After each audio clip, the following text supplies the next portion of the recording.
Students, स्वागत है फिर से आपका अभिजन स्टडी पॉइंट के यूट्यूब चैनल पर। मैं अभिषेक जहांगीर आपका स्वागत करता हूं आज की क्लास में। तो हमारा टॉपिक चल रहा था ऊंचाई और दूरी, जो कि आपकी 10th क्लास की एक्सरसाइज नंबर 8 है। ठीक है, तो जिसके पार्ट नंबर 1 और 2 ठीक है हम देख चुके हैं। पार्ट नंबर 1 और 2 हम देख चुके हैं। पार्ट नंबर 1 में हमने क्वेश्चन नंबर 1 से 5 तो देखे थे और हमने क्या देखा था उसमें, इस एक्सरसाइज का कंप्लीट बेसिक हमने देखा था। कंप्लीट बेसिक की हमने बात की थी। ठीक है, इसके बाद पार्ट नंबर 2 में हमने क्वेश्चन नंबर कंटिन्यू करे आगे 6 से 11 तक हमने देखे थे। ठीक है, आज हम पार्ट नंबर 3 आपके लिए लेकर आए हैं। पार्ट नंबर 3 में हम क्वेश्चन नंबर 12 से हम कंटिन्यू करेंगे। ठीक है, क्वेश्चन नंबर 12 से हम कंटिन्यू करेंगे। कंटिन्यू करते हैं, समय ना खराब करते हुए हम चलते हैं अपने क्वेश्चन की ओर। ठीक है, बस बच्चे आपको एक चीज का ध्यान रखना होगा। क्या ध्यान रखना है कि हमारा जो बेसिक है वो चीज हमारा बेसिक जो क्लियर होना चाहिए एक तो। दूसरी चीज कि हमारा जो बेसिक जो काम में आता है, ठीक है, बेसिक जो हमारा काम में आता है वो कहाँ पर काम में आता है, हमारा डायग्राम बनाने के। ठीक है, तो हमारा डायग्राम एकदम मजबूत होना चाहिए। ठीक है, मजबूत होना चाहिए। उसके लिए हम क्या करेंगे, बार बार एक क्वेश्चन के डायग्राम को बार बार आप बनाकर देखें। डायग्राम कंप्लीट हो गया, डायग्राम आपको पक्का हो गया, ठीक है, उसके बाद आप उसका सॉल्यूशन करके देखें। तो मतलब कहने का मतलब क्या है कि आपको प्रैक्टिस बार बार करनी होगी। प्रैक्टिस आप बार बार जितनी प्रैक्टिस आप करोगे उतनी ही आपकी मैथ की स्पीड, मैथ का मेथड, मैथ के सूत्र आपको याद होंगे। ठीक है, उतनी मैथ आपको सिंपल लगने लगेगी। ठीक है, तो हम चलते हैं आपको अपने नेक्स्ट क्वेश्चन की ओर। ठीक है, अपना क्वेश्चन है 12 क्वेश्चन हम देखेंगे। ठीक है, क्वेश्चन नंबर क्या दिया गया है देखेंगे। आंधी के कारण एक वृक्ष का ऊपरी भाग टूटकर क्षैतिज तल पर 60 डिग्री का कोण बनाता है। ठीक है, एक वृक्ष है, ये हमने वृक्ष बनाया, ये हो गया हमारा वृक्ष। ठीक है, जो कहां पर होगा, सिंपल सी बात है, धरती पर ही होगा।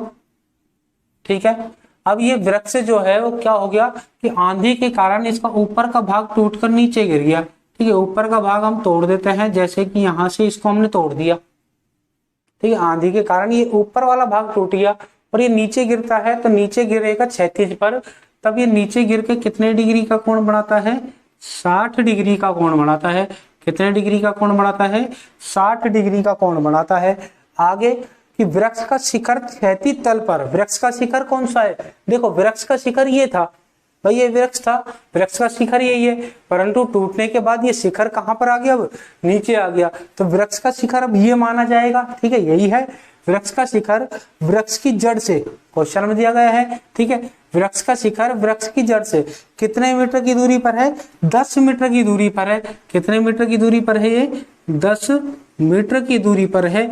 तो क्वेश्चन में आगे बोला गया है कि टूटने से पहले वृक्ष की ऊंचाई ज्ञात कीजिए। टूटने से पहले हमें वृक्ष की ये टोटल ऊंचाई बतानी है कि ये वृक्ष टूटने से पहले कितनी ऊंचाई का था। ठीक है, क्लियर है ये चीज। अब देखो हम इसको नहीं निकालेंगे, हम इसको नहीं निकालेंगे। ठीक है, ये चलो मैं आपको इसी से ही बता देता हूँ और आपको सिंपल लगेगा। जैसे कि जो वृक्ष अभी भी खड़ा है, टूटा नहीं है, उसको तो हमने क्या मान लिया, H1। ये तो हो गया वृक्ष का कुछ भाग कौन सा है जो टूटा था। ठीक है, इसको मैंने मान लिया H2, इसको मैंने क्या मान लिया, H2 मान लिया। अब देखो ये वाला जो H2 है ये नीचे गिर गया, तो ये H2 तो होगा जो नीचे गिरा है भाई। ऊपर वाला H2 ये कहाँ आ गया, नीचे आ गया। तो कहने का मतलब हमें H1 का मान निकालना है जो कुछ भाग है, H2 का निकालना है जो वृक्ष का कुछ भाग है। इन दोनों थोड़े थोड़े जो भाग है वृक्ष के, ठीक है, कुछ कुछ जो भाग हैं, इन दोनों भागों को अगर हम ऐड कर देते हैं तो वृक्ष की कुल क्या पता लग जाएगी, ऊंचाई हमें पता लग जाएगी। तो सॉल्यूशन हम करते हैं उसी प्रकार करेंगे। डायग्राम आपको समझ में आया होगा। ठीक है, तो डायग्राम में बस हमारा नाम देना बाकी रह गया, ABC। ठीक है, यहीं तक दे देते हैं, हमारा ट्रायंगल यही है। तो हम सोल्व करते हैं। तो देखो हमारे पास आधार, ठीक है, अब हमें कर्ण भी निकालना है और लंब भी निकालना है।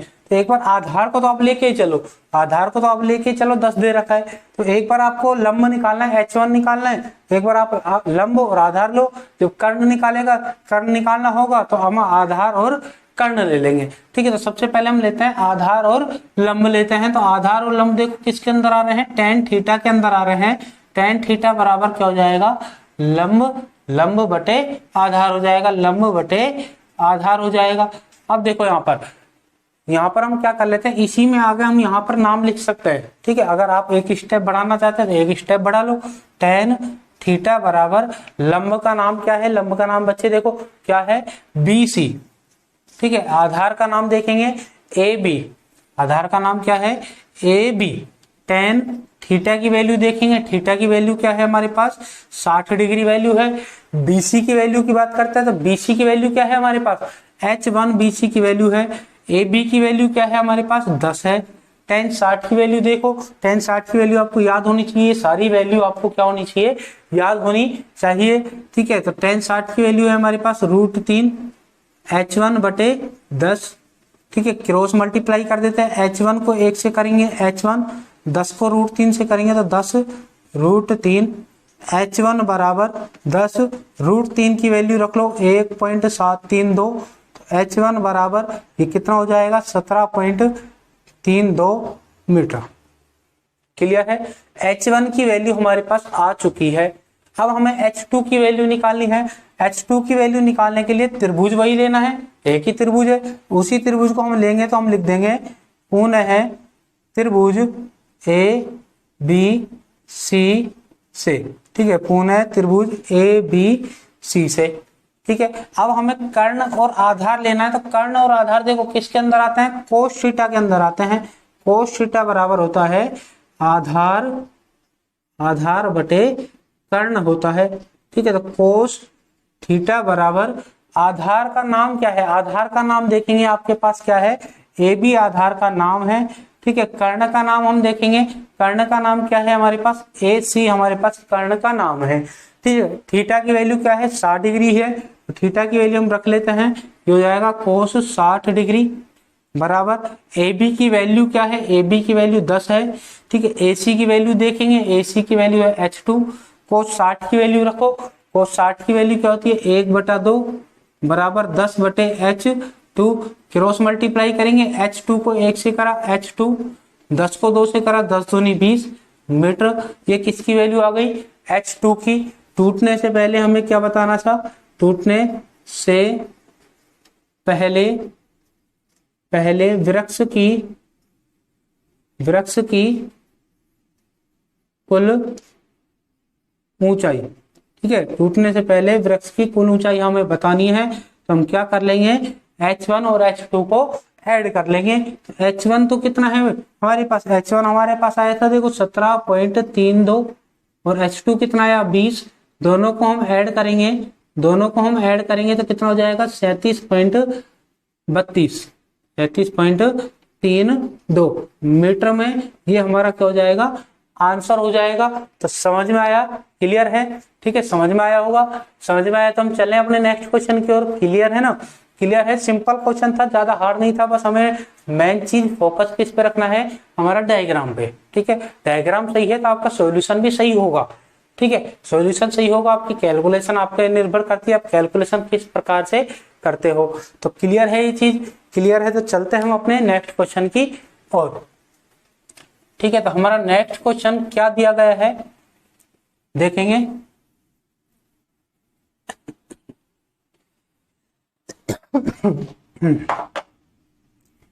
क्वेश्चन नंबर 13, जैसा कि आपकी स्क्रीन पर है, क्या है क्वेश्चन, किसी अपूर्ण मीनार के आधार से, अपूर्ण का मतलब क्या हो गया, अभी पूरी नहीं हुई है जो मीनार। ठीक है, तो मान लिया हमने ये मीनार अभी इतनी बनी है। ठीक है, और ये कहां पर होगी, सिंपल सी बात धरती पर होगी। ठीक है, तो मीनार जो है वो अभी यहीं तक ही बनी है, यहां तक मीनार अभी बनी है, अपूर्ण हो गई है। अपूर्ण मीनार के आधार से, इस मीनार का आधार कौन सा होगा, नीचे वाला हो बिंदु होगा। आधार से 120 मीटर दूर किसी बिंदु से, 120 मीटर दूर हमें कोई बिंदु लेना है, तो 120 मीटर यहां पर मान लिया। ठीक है, इस बिंदु से ये कितना दूर है, 120 मीटर की दूरी पर है। ठीक है, 120 मीटर की दूरी पर यह बिंदु है। इस बिंदु से मीनार के शिखर का, फिलहाल मीनार का शिखर यही होगा भाई, मीनार यहीं तक तो बनी है, तो इस बिंदु से मीनार के शिखर का जो कोण है वो कितना दिया हुआ है देखेंगे क्वेश्चन में, 30 डिग्री दिया हुआ है, 30 डिग्री दिया हुआ है। आगे की बात करते हैं कि ज्ञात कीजिए कि मीनार को और कितना ऊंचा बनाया जाए। तो हमने मान लिया इस मीनार को अभी इतना ऊंचा और बनाना है, कितना ऊंचा, इतना ऊंचा और बनाना है, यहां तक बनाना है, ठीक है। कितना ऊंचा और बनाया जाए जिससे उसी स्थान पर उसका कोण कितना हो जाएगा, 60 डिग्री हो जाएगा इसी स्थान से। तब इसका कोण कितना हो जाना चाहिए, 60 डिग्री हो जाना चाहिए। तो ये हो जाएगा हमारा 60 डिग्री, ठीक है। आपको पहचानने में दिक्कत नहीं आए त्रिभुज को, इसलिए मैं इस लाइन को क्या कर देता हूँ, डॉट डॉट में बना देता हूँ, डॉट में बना देता हूँ, देखो, ताकि आपको पहचानने में दिक्कत नहीं आएगी, ठीक है। क्लियर है, ये हो गया हमारा 60 डिग्री का कोण, क्लियर है। अब देखो त्रिभुज कितने हैं, 2 त्रिभुज है, ठीक है। निकालना क्या है, ये वाली चीज हमें निकालनी है कि हमें इस मीनार को कितना ऊंचा बनाना है। ये मैंने मान लिया h2, तो नीचे वाला जो बच रहा है उसको मैंने मान लिया h1,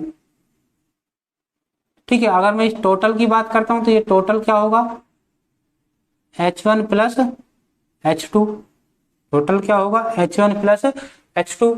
नाम और दे देते हैं, नाम अगर हम इसका देते हैं तो नाम देखो क्या होगा, a b, यहाँ पे हो जाएगा c, यहाँ पे हो जाएगा d, क्लियर है। डायग्राम हमारा कंप्लीट है। अब हमें त्रिभुज लेना है, एक एक करके, 2 त्रिभुज है ना, तो एक एक करके हमें त्रिभुज लेने हैं, सोल्व करना है। बर ये ध्यान रखना, ठीक है। क्या ध्यान रखना है कि हमारी जो वैल्यू होगी h2 की वो हमारा आंसर होगी, ना कि h1 वाला हमारा आंसर हो। हमारा h2 की जो वैल्यू निकल कर आएगी वो हमारा आंसर होगा, क्योंकि हमसे क्वेश्चन में पूछा क्या है, इस मीनार को कितना ऊंचा बनाया जाए, तो इतना ही तो बनाना है जो हमने क्या माना है, h2 माना है। सोल्व करें, सोल्व करते हैं तो देखो सबसे पहले मैं छोटा वाला ये वाला त्रिभुज ले लेता हूं जिसका नाम क्या है, ए बी सी। तो हम लिखेंगे त्रिभुज ए बी सी से आधार और लंब, ठीक है। ये चीजें आप पहचानने आ गई होगी अब, ठीक है। तो tan थीटा बराबर क्या हो जाएगी, लंब बटे आधार।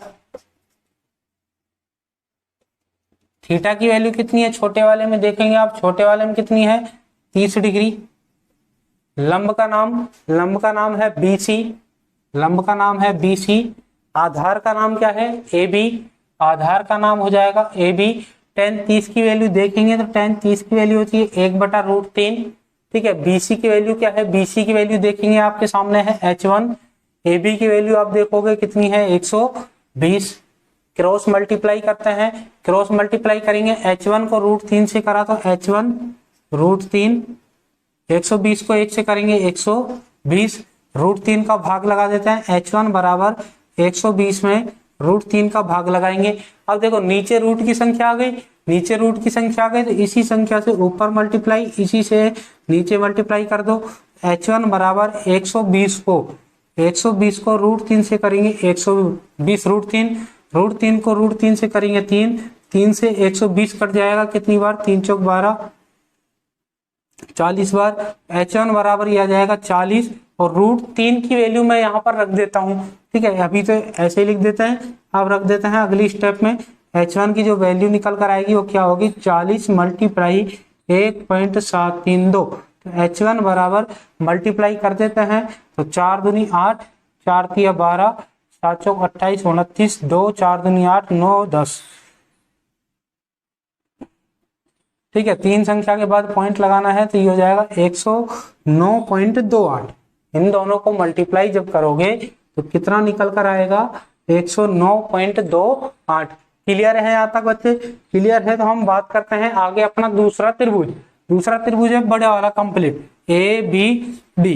तो हम लिखेंगे त्रिभुज ए बी डी से, ठीक है, ए बी डी से। वही देखो हमारा आधार और लंब, तो हमारा हो जाएगा tan थीटा बराबर लंब बटे आधार। थीटा की वैल्यू अब की बार कितनी है, 60 डिग्री वैल्यू है। लंब का नाम देखेंगे, लंब का नाम क्या है, बी से लेकर डी तक लंब होगा कंप्लीट। आधार क्या होगा, ए से लेकर बी तक ए बी। tan 60 की वैल्यू क्या होती है, √3। BD की वैल्यू देखो B से लेकर D तक कंप्लीट वैल्यू क्या है, H1 plus H2, H1 plus H2। और AB की वैल्यू क्या है, 120। क्रॉस मल्टीप्लाई कर देते हैं। क्रॉस मल्टीप्लाई करेंगे तो एक को h1 प्लस h2 से करेंगे तो हो जाएगा h1 प्लस h2, और 120 को √3 से करेंगे 120 √3। ठीक है, नेक्स्ट स्टेप में देखेंगे तो हम क्या कर सकते हैं, यहाँ पे h1 की वैल्यू को रख सकते हैं। ठीक है, और √3 की वैल्यू को भी रख सकते हैं। तो हम दोनों वैल्यू को रखेंगे। h1 की वैल्यू रखते हैं तो 109 पॉइंट कितना है 28। ठीक है, प्लस में h2 बराबर में 120 और √3 की वैल्यू रखेंगे 1.732, तो 109.28 प्लस h2 बराबर, इन दोनों को हम मल्टीप्लाई कर लेते हैं। मल्टीप्लाई करेंगे तो 12 दूनी 24 का 4 हासिल 2, 12 तिया 36, 2 38 का 8 हासिल 3, 12 सिंह 72, 12 से 84, 84 और 2 कितने आए थे हमारे 86। ठीक है, हासिल कितनी आई थी 3 आई थी, 84 87, और ये हासिल आ जाएगी अब 8, 12 एकम 12 और 8 हो जाएंगे 20। ठीक है, तो मल्टीप्लाई करने पर देखो आपके सामने आएगा ये 207.84। ठीक है, आपको मल्टीप्लाई करने पर आपके सामने क्या आएगा 207.84। ठीक है, ये आ गया। अब इस प्लस की संख्या को आप इधर भेज दो, प्लस की संख्या को आप इधर भेजोगे h2 बराबर, प्लस की संख्या को आप इधर भेजोगे h2 बराबर, यहाँ पर मैं देखो h1 की वैल्यू हमारी 40 √3 आई थी ना। तो क्वेश्चन में आप जब भी कभी बुक में पढ़ोगे तो आपको यहाँ क्लियर करा देता हूँ कि आप बुक में जब पढ़ोगे तो उसने यहीं पर छोड़ रखा है। ठीक है, बुक में आप सॉल्यूशन पढ़ोगे या आप कोई भी देख लेते हैं, जैसे संजीव पासबुक होती है, एक्सीलेंस जो पासबुक होती है उसमें यही छोड़ रखा है, परंतु बाद में लास्ट में उसने √3 की वैल्यू रख रखी है। आप कहीं भी रख सकते हैं, जरूरी नहीं है आप यहाँ पे रख के आगे कैलकुलेशन करो, इसको चाहे यहाँ पे छोड़ के लास्ट में आप रख के देखो। ठीक है, तो आप लास्ट में भी रख सकते हो। यहाँ पर मैं ये मल्टीप्लाई एक बार चेक कर लेता हूँ, 4 दूनी 8, ताकि हमारा वहाँ गलत ना हो। 4 दूनी 8, 4 तिया 12 हासिल 1, 700 का 28, 29 का 9 हासिल 2, 4 एकम 4, 5 6। ठीक है, ये हाँ ये हमारा मल्टीप्लाई गलत है, क्योंकि मुझे यहाँ पर वैल्यू से ही पता लग रहा था कि हमारा मल्टीप्लाई क्या हो गया था, गलत हो चुका था। यहाँ पर हमारा कितना आया, ये 69.28 आया। ठीक है, तो ये चीज आप मल्टीप्लाई में गलती ना हो, तो यहाँ पे मल्टीप्लाई में गलती हो सकती है। तो आगे हम देखेंगे, हमारा ये आ गया। अब इस प्लस की संख्या को आप इधर किधर किस में भेज दो, माइनस में भेज दो। भाई हमें घटाना है, क्योंकि वैल्यू किसकी निकालनी है, h2 की वैल्यू निकालनी है, ध्यान रहे, क्योंकि h2 वाला ही हमारा क्या होगा, आंसर होगा। तो h2 बराबर हम माइनस कर देते। अब देखो पॉइंट वाला मैं माइनस करना आपको बताता हूँ, पॉइंट वाला हम माइनस कैसे करेंगे। पॉइंट वाला देखो माइनस करना मैं आपको बताता हूँ, अगर आपको नहीं आता है, जैसे कि 207.84 में से कितना माइनस करना है, 69.28। अब पॉइंट के नीचे आप पॉइंट रखो, पॉइंट के इधर क्या है 69, इधर क्या है 28। अब माइनस कर दो, 14 में से 8 जाएंगे तो 6 बचेंगे, 7 में 2 जाएंगे 5 बचेंगे। ठीक है, ये 7 कैसे बचा, हासिल वगैरह लेते हैं ना। ठीक है, इधर हो जाएंगे हमारे 17 में से 9 जाएंगे 8 बचेंगे, 9 में 6 जाएगा 3 बचेगा 1, 138.56 कितना आएगा 138.56 मतलब 5-6 मीटर। तो हम लिख देंगे अतः मीनार को 138.56 मीटर और ऊंचा बनाया जाए। ठीक है, ये हो गया हमारा इस क्वेश्चन का सॉल्यूशन, इस क्वेश्चन का आंसर। तो क्लियर है, समझ में आया होगा। काफी सिंपल था, ज्यादा हार्ड नहीं था, बस हमें डायग्राम पे फोकस करना है। ठीक है, डायग्राम पर कैलकुलेशन पे फोकस करना है। जैसे कि मेरे भी यहाँ पे मल्टीप्लाई में गलत हो गया था, तो हमें जल्दबाजी नहीं करनी है। ठीक है, तो जल्दबाजी नहीं करनी है। आगे चलते हैं हम क्वेश्चन नंबर 14 की ओर। तो यहाँ तक आपको समझ में आया है, समझ में आया तो कमेंट करके जरूर बताएं कि आपको आज का वीडियो कैसा लगा। ठीक है, लाइक जरूर करें वीडियो को, और खूब सारा आप शेयर करें, ज्यादा से ज्यादा आप शेयर करें, ताकि ज्यादा से ज्यादा छात्र, ज्यादा से ज्यादा विद्यार्थी, ज्यादा से ज्यादा लोग हमारी जो फ्री वीडियो क्लासेज जो हम अपने यूट्यूब चैनल के माध्यम से हम आपको अवेलेबल करा रहे हैं, तो ज्यादा से ज्यादा लोग इसका लाभ उठा पाए। ठीक है, और इसी प्रकार हम आपको वीडियो अवेलेबल कराते रहेंगे, रेगुलर कराते रहेंगे। फिलहाल तो हमारी मैथ और साइंस की वीडियो अवेलेबल हो रही है। ठीक है, आगे हम और देखेंगे कि हम और भी सब्जेक्टों की वीडियो अवेलेबल कराएं। तो फिलहाल तो आपके मैथ और साइंस की जो वीडियो हो रही है वो अपलोड हो रही है, ठीक है, टाइम टू टाइम आपका अवेलेबल करा रहे हैं। तो आप ज़्यादा से ज़्यादा इसको क्या करें, शेयर करें, अपने फ्रेंडों को बताएं हमारे चैनल के बारे में। और अगर आपने अभी तक हमारे चैनल को सब्सक्राइब नहीं किया है या आप अभी नए यूजर्स हैं तो प्लीज आप हमारे चैनल को सब्सक्राइब जरूर करें, ठीक है। तो इसी के साथ हम बढ़ते हैं अपने नेक्स्ट क्वेश्चन की ओर। क्वेश्चन नंबर हमारा है 14।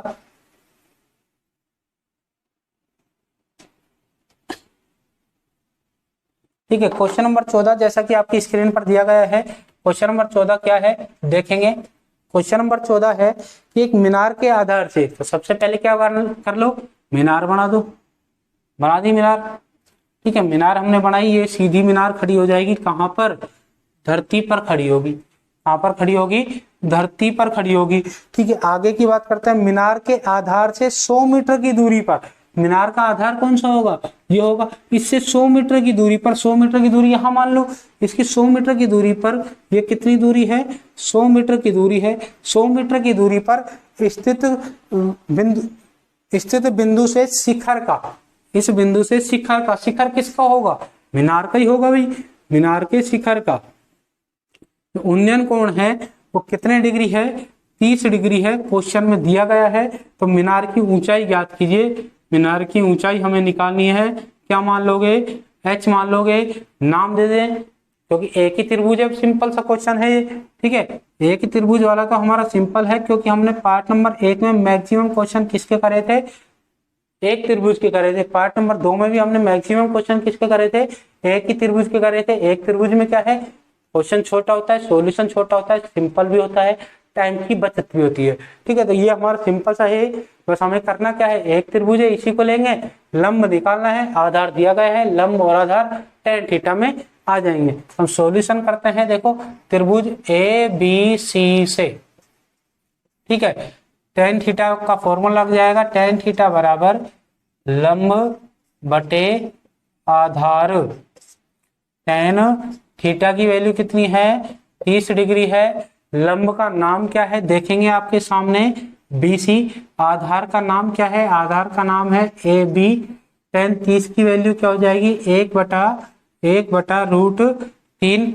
BC की वैल्यू आप देखोगे, BC की वैल्यू क्या है H। AB की वैल्यू आप देखोगे 100, क्रॉस मल्टीप्लाई कर दो, √3 को H से करेंगे √3H, 100 को 1 से करेंगे 100, √3 का भाग लगा दो, H बराबर 100 में भाग लगा दो √3 का, ऊपर नीचे किससे मल्टीप्लाई कर दो, √3 से। क्यों मल्टीप्लाई करा, पता है क्या कि नीचे रूट की संख्या आ गई तो इसको हटाने के लिए ऊपर नीचे उसी संख्या से मल्टीप्लाई कर दो। तो 100 को √3 से मल्टीप्लाई करेंगे, 100 √3, और √3 को √3 से करेंगे 3 आ जाएगा, ठीक है। आगे की बात करते हैं, √3 की वैल्यू रख लो यहाँ पर, √3 की वैल्यू रखेंगे तो 100 मल्टीप्लाई 1.732, ठीक है। और इसमें किसका भाग लगाना है, 3 का भाग लगाना है। पहले हम मल्टीप्लाई कर लेते हैं, तो 100 को 1.732 से आप जब मल्टीप्लाई करोगे तो कितना आ जाएगा, ये 173.2। अब इसमें 3 का भाग और लगाना है, ठीक है, 3 का भाग लगा देते हैं। तो 3 पंजे 15, कितना बचेगा, 2 3 7 21, ठीक है, 2 बचेगा, 3 7 21 और 3 3 9, 57.73 मीटर। ये क्या आ जाएगा इस क्वेश्चन का आंसर, परंतु हमें कंप्लीट लिखना है। लास्ट में क्या थी, ये मीनार थी, ठीक है। तो हम लिख देंगे मीनार की ऊंचाई, मीनार की ऊंचाई कितनी आई, 57.73 मीटर, जो कि हमारा इस क्वेश्चन का क्या हो जाएगा, आंसर हो जाएगा। तो क्लियर है, समझ में आया तो चले हम अपने नेक्स्ट क्वेश्चन की ओर। क्वेश्चन देखते हैं अपना, क्वेश्चन नंबर कौन सा आ चुका है, अब 15वां क्वेश्चन आ चुका है। तो मैं इसको रफ कर देता हूं, ठीक है। यदि मैं तो कहूंगा कि आप इन क्वेश्चनों को अपनी नोटबुक में, कॉपी में, रजिस्टर में, जहां भी आप चाहो वहां नोट करते रहें, ठीक है। नोट करते रहें, साथ साथ भी आप लिख सकते हो, या एक बार आप समझ लो फिर वीडियो को वापस आप स्टार्टिंग से चलाकर फिर आप नोट कर लो, या आप स्क्रीनशॉट भी ले सकते हो, ठीक है, या आप वीडियो को पॉज करते हुए भी आप नोट कर सकते हो, ठीक है। तो मैं तो यही कहूंगा कि आप कॉपी में नोट करो ताकि आप दोबारा प्रैक्टिस करो तो आपके सामने सॉल्यूशन हो। चलते हैं हम अपने नेक्स्ट क्वेश्चन की ओर, क्वेश्चन नंबर 15 की ओर। क्वेश्चन नंबर 15 जैसा कि है हमारे सामने कि किसी स्तंभ की चोटी का उन्नयन कोण, हमें क्या करना है, एक स्तंभ बनाना है। स्तंभ हम बना देते हैं, ये लो हमारा स्तंभ हो गया हमारा स्तंभ, ठीक है, ये हमारा स्तंभ हो गया और ये हो गई हमारी धरती, स्तंभ हो गया और धरती हो गई।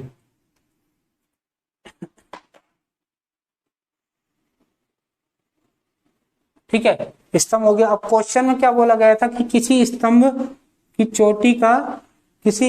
चोटी का उन्नयन कोण समतल पर स्थित एक बिंदु से, समतल पर कोई बिंदु स्थित है तो ये समतल है, इस समतल पर हम एक बिंदु ले लेते हैं, जैसा कि ये समतल पर मैंने ये बिंदु ले लिया।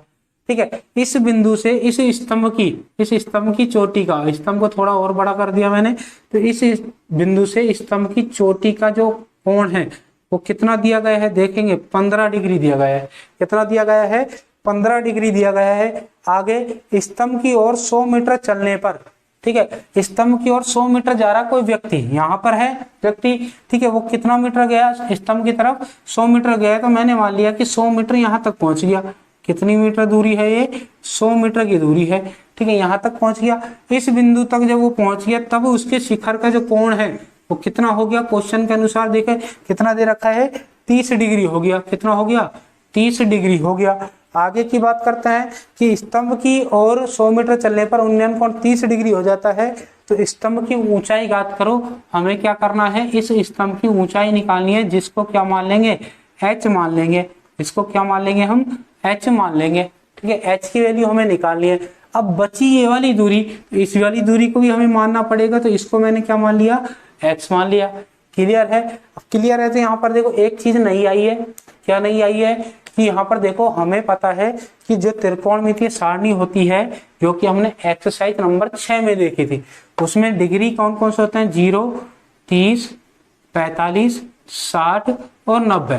तो ये जो 5 डिग्री हमारे पास होती है, इन 5 डिग्रियों के मान, ठीक है, हम त्रिकोणमितीय जो टेबल होती है हमारी वहां से ले सकते हैं। परंतु इनके अलावा कुछ और आ जाए, जैसे 5 डिग्री आ जाए, 15 डिग्री आ जाए, 25 डिग्री आ जाए, 40 आ जाए, 35 आ जाए, ठीक है, अगर मान लो ये डिग्री आ जाए, ठीक है, जैसा कि यहाँ पे 15 है, इनकी वैल्यू हम टेबल से नहीं ले सकते, और टेबल से नहीं ले सकते तो इनकी वैल्यू क्वेश्चन में दी गई होगी। ठीक है, जैसे कि यहाँ पे आपके सामने क्वेश्चन में दी गई है, आपको याद नहीं करनी, रटनी नहीं है। ठीक है, ये चीजें निकालते हैं, इनकी वैल्यू भी निकाली जाती है, सीखते हैं, परंतु ये आप सीनियर क्लास में देखोगे, 11th 12th में जब आप साइंस मैथ लोगे, ठीक है, तो आप वहां पर देखोगे, उसमें 11th 12th की मैथ में आप देखोगे कि इनकी वैल्यू कैसे निकाली जाती है। तो फिलहाल आपको नहीं सीखना बिल्कुल भी ये चीजें, ना ही रटनी है। ठीक है, आपको क्या कर दी जाएगी, क्वेश्चन में दे दी जाएगी इनकी वैल्यू अगर ये आती है। जैसे कि इस क्वेश्चन में हमें वैल्यू क्या दी गई है, 15 डिग्री की वैल्यू हमें दी गई है। मैं लिख देता हूं, 15 डिग्री की वैल्यू दी गई है 2 माइनस √3। ठीक है, ये क्वेश्चन में हमें वैल्यू दी गई है। सॉल्यूशन देखते हैं, कितने त्रिभुज हैं, 2 हैं, छोटा बड़ा। ठीक है, छोटे वाले को लेते हैं, पहले नाम दे देते हैं ABCD। ठीक है, पहले छोटे वाले को ले रहा हूं मैं BCD, तो त्रिभुज BCD से। ठीक है, देखो आधार और लंब किसके अंदर आ जाएंगे, tan थीटा के अंदर आ जाएंगे। tan थीटा बराबर लंब बटे आधार। tan थीटा की वैल्यू देखो कितनी है, 30 है। लंब का नाम देखो कितना है, CD है। ठीक है, आधार का नाम देखो कितना है, BC है छोटे वाले में। tan 30 की वैल्यू देखोगे आप कितनी होती है, 1/√3। CD की वैल्यू आप देखो कितनी है, H। BC की वैल्यू आप देखो कितनी है, X। क्लियर है। अब देखो हमें वैल्यू तो किसकी निकालनी है, H की, क्योंकि हमारा H वाला ही आंसर होगा। H की वैल्यू निकालने के लिए पहले हमें किसकी वैल्यू पता होनी चाहिए, X की, क्योंकि यहाँ पर X आ रहा है ना, काम में आ रहा है X, तो हमें सबसे पहले X की वैल्यू फाइंड आउट करनी है, X की वैल्यू निकालनी है। तो निकालते हैं कैसे, X को 1 से मल्टीप्लाई करेंगे, कहने का मतलब क्रॉस मल्टीप्लाई मैं यहाँ पर कर रहा हूँ, वज्र गुणा कर रहा हूँ। X को 1 से करेंगे X, और H को √3 से करेंगे तो कितना जाएगा, √3H। और इसको मैंने यही छोड़ दिया क्या देकर, समीकरण नंबर 1 देकर। क्लियर है। अब हम क्या कर लेते हैं, दूसरा वाला जो हमारा बड़ा वाला त्रिभुज था वो ले लेते हैं। बड़ा वाला त्रिभुज कौन सा है, ए सी डी, त्रिभुज ए सी डी से, ठीक है। और इसमें भी देखो आधार और लंब किसके अंदर आ जाएंगे, tan थीटा के अंदर आ जाएंगे, लंब बटे आधार। थीटा की वैल्यू अब की बार कितनी है, 15 डिग्री। लंब का नाम के देखेंगे क्या है, लंब का नाम CD। आधार का नाम देखो, आधार का नाम कंप्लीट आधार है, ए से लेकर सी तक है, AC। tan 15 की वैल्यू देखो क्वेश्चन में दी गई है 2 माइनस रूट 3। CD की वैल्यू देखो तो CD की वैल्यू क्या है हमारे पास, H है। अब AC की वैल्यू की बात करते हैं। AC कहाँ है, यहाँ से लेकर यहाँ तक, ये कंप्लीट वैल्यू क्या होगी, 100 प्लस एक्स। 100 प्लस एक्स, इन दोनों को ऐड करेंगे तो कंप्लीट वैल्यू आ जाएगी, कितनी आ जाएगी, 100 प्लस एक्स। अब हम यहाँ पर एक काम कर सकते हैं, क्या कर सकते हैं, आपको दिख भी रहा होगा कि हमने x की वैल्यू निकाल ली थी। इस x की वैल्यू हम यहाँ पर x की जगह क्या रख सकते हैं, रख लेते हैं, जैसे कि 2 माइनस रूट 3 बटे में 1 मान लिया, ठीक है, बराबर h बटे में 100 प्लस x की वैल्यू कितनी है, लिखेंगे हम रूट 3h। अब हम कर लेते हैं अपना क्रॉस मल्टीप्लाई, ठीक है। क्रॉस मल्टीप्लाई करेंगे, देखो h को 1 से करा h, ठीक है, h को 1 से करा h। अब इसको इससे मल्टीप्लाई करना है तो यहाँ पर ध्यान देना कि पहले हम 2 को करेंगे इन दोनों से, फिर रूट 3 को करेंगे इन दोनों से, ठीक है। पहले मैं 2 को कर रहा हूँ, 2 को 100 से करेंगे 200, 2 को रूट 3 ऐसे करेंगे तो हो जाएगा 2 रूट 3 h। फिर माइनस रूट 3 को 100 से करेंगे तो हो जाएगा माइनस का 100 रूट 3, और माइनस रूट 3 को प्लस रूट 3 से करेंगे तो माइनस 3h। रूट 3 को रूट 3 से करते हैं, कितना आता है, 3 आता है, ठीक है। क्लियर है यहाँ तक। अब हम क्या कर लेते हैं, देखो हमारे h वाले कितने हैं, 3 है, तीनों h वालों को एक साथ कर लेते हैं। यहाँ पे पहले से ही है h, ठीक है, और ये प्लस का 2 रूट 3h इधर आएगा, माइनस का 2 रूट 3h, और ये माइनस का 3h इधर आएगा, प्लस का 3h, बराबर हमारे पास क्या बच रहा है, 200, और माइनस का 100 रूट 3 बच रहा है। अब क्या कर लेंगे, देखो 3h और 1h, ये तो प्लस के 4h हो गए, ठीक है, प्लस के क्या हो गए, 4h हो गए, माइनस का 2 रूट 3h है, बराबर इन दोनों में क्या कॉमन आ सकता है, ये देखो अब इन दोनों में 100 कॉमन आ सकता है, भाई 100 का भाग दोनों में जा रहा है ना, तो 100 कॉमन आ सकता है। तो मैंने क्या कर लिया, 100 कॉमन ले लिया, 200 में 100 कॉमन लिया, मतलब 200 में 100 का भाग 2 कितनी बार जाएगा, 2 बार जाएगा, माइनस इधर 100 हमने कॉमन ले लिया तो बचेगा क्या, रूट 3 बचेगा। इसी प्रकार इन दोनों में देखो क्या कॉमन आ रहा है, 2 कॉमन आ जाएगा, h कॉमन आ जाएगा, तो हमने क्या कर लिया, 2 कॉमन लिया और h कॉमन लिया, 4 में 2 का भाग 2 बार जाएगा, h हमने कॉमन ले ही लिया है, ठीक है, माइनस आया, 2 कॉमन ले लिया, h कॉमन ले लिया, बचा क्या, रूट 3 बचा, बराबर में 100, 2 माइनस रूट 3। अब यहाँ पर देखो बराबर के इक्वल में इधर, ठीक है, लेफ्ट साइड, और बराबर के इधर राइट साइड, ये ब्रैकेट वाली जो संख्या है वो सेम है, कट जाएगी सेम होने के कारण, तो हमारे पास बचेगा क्या, ये बचेगा हमारे पास 2h बराबर 100, कितना बचा, 2h बराबर 100, 2 का कर दो भाग लगा दो, 100 में 2 का हम भाग लगाएंगे, 100 का 2 में भाग लगाएंगे तो कितना आएगा, 50 मीटर। तो मतलब हमारा ये क्या था, स्तंभ था, स्तंभ की हमारी क्या आ चुकी है, स्तंभ की ऊंचाई हमारी आ चुकी है, ऊंचाई कितनी होगी, 50 मीटर होगी, जो कि हमारा इस क्वेश्चन का आंसर हो जाएगा। तो मेरे हिसाब से समझ में आया, सिंपल था, बस थोड़ा लंबा था, ठीक है, 2 त्रिभुज वाले लंबे ही होंगे, आगे भी हमारे लंबे ही आएंगे, बड़े बड़े त्रिभुज आएंगे, मतलब 2 त्रिभुज आएंगे। एक क्वेश्चन तो ऐसा आएगा आपका जिसमें 3 बार हमको त्रिभुज लेना है, 1 बार लिया, ठीक है, 2 बार लिया, फिर तीसरी बार भी लेना है। एक आएगा आपका क्वेश्चन बड़ा आएगा, वो काफी बड़ा है, थोड़ा सबसे बड़ा इस एक्सरसाइज का सबसे बड़ा क्वेश्चन वही है, ठीक है। तो ये क्वेश्चन आपको समझ में आया, ठीक है। तो आज की हमारी क्लास यहीं पर समाप्त होती है। आज हमने टोटल क्वेश्चन कितने देखे हैं, 4 देखे हैं। क्यों 4 क्वेश्चन पर ही मैं क्यों खत्म करूंगा, क्योंकि हमारे क्वेश्चन अब बड़े बड़े चल रहे हैं, ठीक है, और मैं 30, 35, 40 या 45, ठीक है, लास्ट 45 या 50 मिनट की वीडियो आपको अवेलेबल करा रहा हूँ। ज्यादा बड़ी वीडियो हम नहीं लेके चलेंगे, पर इतनी बहुत है, हमारा इतने टाइम की वीडियो बहुत है। तो इतने टाइम में हमारे जितने क्वेश्चन होंगे उतने ही क्वेश्चन हम कंप्लीट करेंगे, चाहे हमारी 2 पार्ट एक्स्ट्रा बन जाए। तो फिलहाल मैंने 4 क्वेश्चन कराए हैं, तो ये मान के चले कि आपके 1 से लेकर, ठीक है, 1 से लेकर 15 तक के क्वेश्चन आपके कंप्लीट हो चुके हैं, ठीक है, हो चुके हैं। अब इन्हीं क्वेश्चनों को आप प्रैक्टिस करते रहें, ठीक है। जैसे ही नेक्स्ट वीडियो आता है फिर आप नेक्स्ट क्वेश्चन देखेंगे, ठीक है। तो यहाँ तक आपको समझ में आया। इसी प्रकार हम आपको वीडियो अपलोड कराते रहेंगे, आप रेगुलर बने रहिए हमारे चैनल पर, ठीक है। और हमारे चैनल को लाइक करें, ठीक है, वीडियोज को लाइक करें और कमेंट करके बताएं कि हमारे वीडियोज आपको कैसे लगते हैं। और खूब सारा आप शेयर करें, ज्यादा से ज्यादा लोगों को हमारे चैनल के बारे में बताएं। और अगर आपने अभी तक सब्सक्राइब नहीं किया है तो प्लीज चैनल को सब्सक्राइब जरूर करें। इसी के साथ मैं अभिषेक जांगेड़, आपका मैथ्स टीचर, आपसे विदा लेता हूं।